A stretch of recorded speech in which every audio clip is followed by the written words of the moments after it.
I saved this one for last.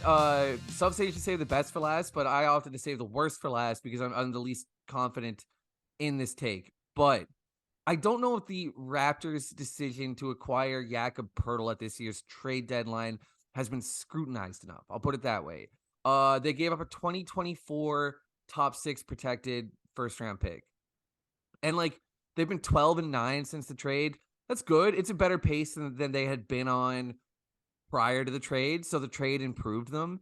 But I mean, like, to what end? Like 12-9 is still 12-9. And like I really like Jakob Poeltl, but he's more of a floor raiser than a ceiling raiser, I guess, or maybe the other way around. But like he's the type, to me, he's the type of guy you add to a really good team. I wouldn't add Jakob Poeltl to a bad team to make them a good team. I would add him to a good team to make them a better team. Like more of a missing piece type of like elite role player. And I'm just not sure if he was worth a even top six protected first rounder to a team in this position. And now, there's still talk of them blowing up. Like with Nurse leaving, we could see an OG Anunoby trade. There are all sorts of things that could happen. And we talked about this a little bit before the pod started, but they effectively have to re-sign Fred VanVleet now. Well, they certainly have to re-sign Poeltl, or else they gave away a top six protected pick for half a season, right? Not Uh, even half a season. He's played yeah, less than 24 half a games season, for him. So it's like right? a, So a third. So now they have to retain Poeltl, which, by the way, he's an unrestricted free agent, so he could say like, "Sorry, fellas," like I know he was with the team before and everything. He's got a pre-existing relationship. He probably likes the organization. He'll probably stay, but it's not guaranteed.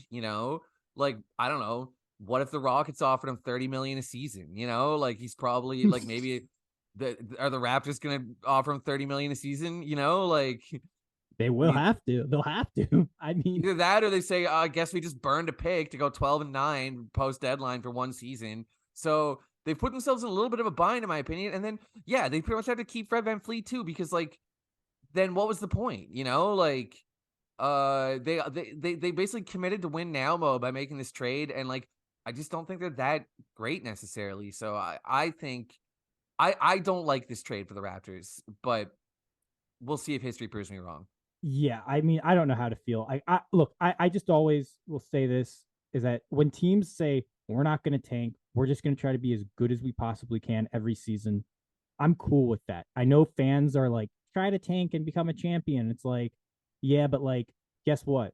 If you're good every season and you get lucky that the San Antonio Spurs will trade you Kawhi Leonard for DeMar DeRozan, Jakob Poeltl, and a few bags of potato chips, like that's all you need to then suddenly be a champion. So like, I Can get it. I respect that. It's a good point of view. We said we weren't going to debate, but we're just about done. So let's Yeah. I do understand that, but they don't have to like Rockets style or Sixers process style tank, but they also don't have to make a marginal win now trade when they're not even that great either. Yeah. Yeah. No, Like I agree there. they could have traded Siakam for like, I don't know, Grant Williams and Time Lord and a couple of picks off the top of my head, right?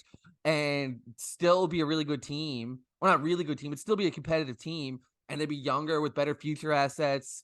And like, that's the direction I would have tried to go, is like, let's see if we can get a couple of really good 23, 24-year-olds in the door at the cost of like our very best player or two, and just like gear towards the future without completely bottoming out.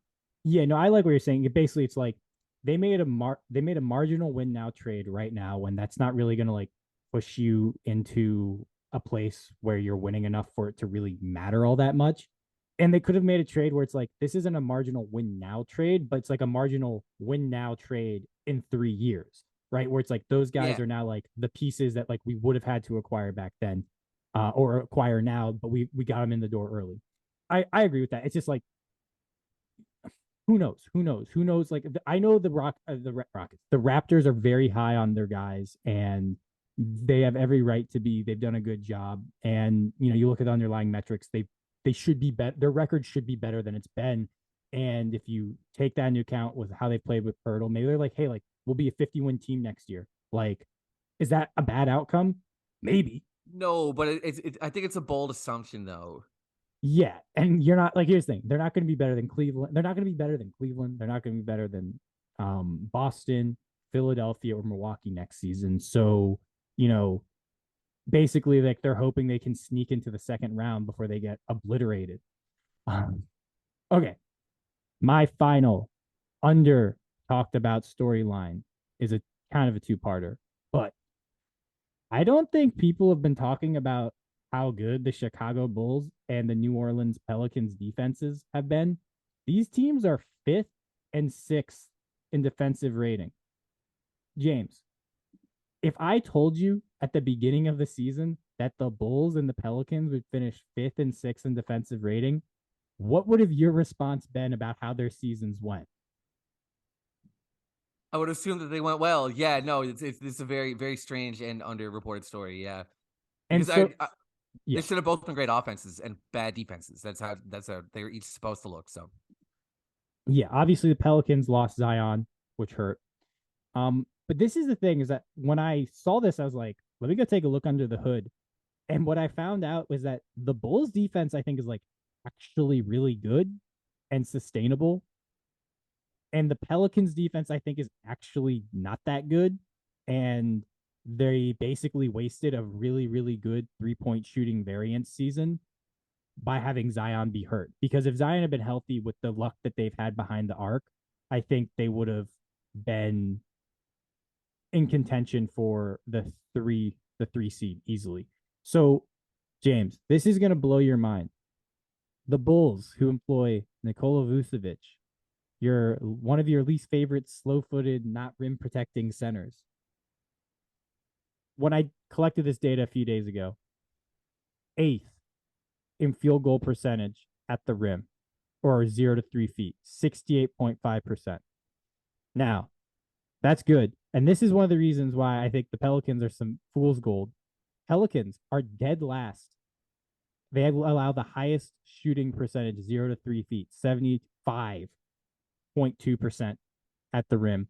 But they're first in opponent 3-point field goal percentage at 33.8. So I just look at all these numbers and I say this to say that the Bulls are good at preventing teams from getting to the rim, or they're not good at preventing teams from getting to the rim, but they're good at stopping them at the rim, which is a weird thing with Vooch. And I don't think that's a Vooch thing. And the Pelicans are just really good at teams missing threes. I just think this has been under talked about because these two teams have been kind of disappointing. But we're talking about, as we said, like two teams that were expected to be bad defenses having top six defenses. Like they stick out kind of like sore thumbs, where I love Herb Jones, but like both these teams are anchored by Vooch and Valanciunas, like two poor defensive centers, and they figured out how to make it work. So that Alperen Şengün apology form is in the mail. Internet. ooh, Look, I will say this. One of the reasons why I think those guys get a little bit their defense isn't good, but they're both incredible defensive rebounders, which is valuable in and of itself, right? Like I do think the value of a defensive rebound has been so underrated.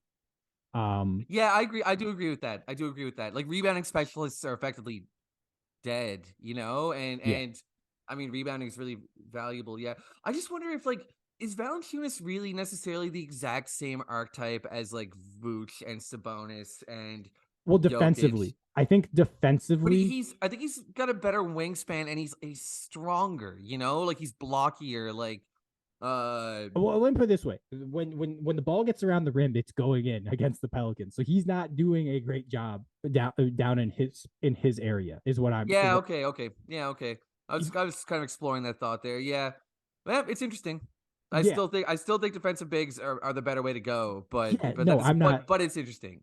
I'm not arguing with that. And with the Pelicans, it's clear to me that like their rating is like propped up by team shooting 33.8% from three, right? Like league average is what are we looking at for league average here?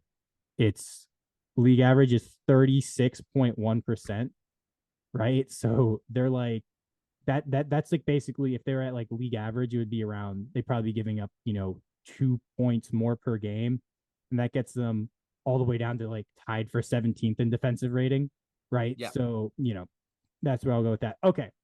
Let's bring it home.